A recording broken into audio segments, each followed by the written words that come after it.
मंडळी, जय महाराष्ट्र. आपलं स्वागत आहे आपल्या लोकप्रिय युट्यूब चॅनलवरती. एकंदरीत आपण जर पाहिलं तर आपल्याला माहित आहे की प्रधानमंत्री जनधन योजनाच्या अंतर्गत 2014 मध्ये ऑगस्ट 2014 मध्ये जनधन खातं काढण्यास सुरुवात झालेली होती. भारताचे पंतप्रधान जेव्हा नरेंद्र मोदी झालते तेव्हाच ही जी योजना आहे तेव्हापासून ही योजना सुरू आहे भारतामध्ये. आपण जर पाहिलं तर जनधन खातं म्हणून एक खातं निघतं, ते एकही रुपया तुम्हाला देण्याची गरज नाही. फ्रीमध्ये तुम्ही ते अकाउंट काढू शकता, जनधन खातं.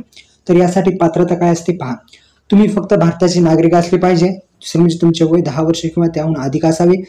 तुमचे बँक खाते कोणत्याही बँकेत नसावं, जेणेकरून तुम्हाला आता आपण जर पाहिलं तर तुम्ही SBI मध्ये बँकेमध्ये काढू शकता जनधन खातं, किंवा bank of Baroda, bank of महाराष्ट्रामध्ये सुद्धा आणि कॅनरा बँकेमध्ये सुद्धा जनधन खातं उघडण्याची बँका सुविधा देत असतात. आपण जर पाहिले तर प्रमुख यामध्ये महत्त्वाचं म्हणजे कागदपत्र फार महत्त्वाचे आहेत, कारण की जनधन खातं काढायला गेल्यावर आपल्याला माहिती आहे कागदपत्र मागतात, आणि कागदपत्र काय आहेत या संदर्भात माहिती घेऊ.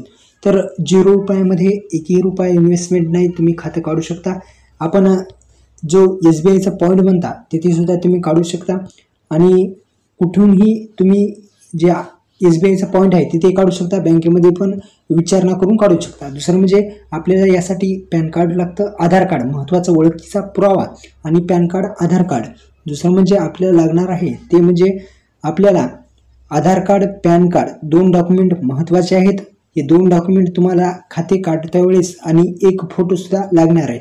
महत्त्वाचं म्हणजे जनधन खाते काढण्यासाठी कोणतेही पैसे जे आहेत ते लागत नाहीत बँकेमध्ये अकाउंटमध्ये टाकण्यासाठी. तर जनधन खातं हे 0 रुपयावर चालतं.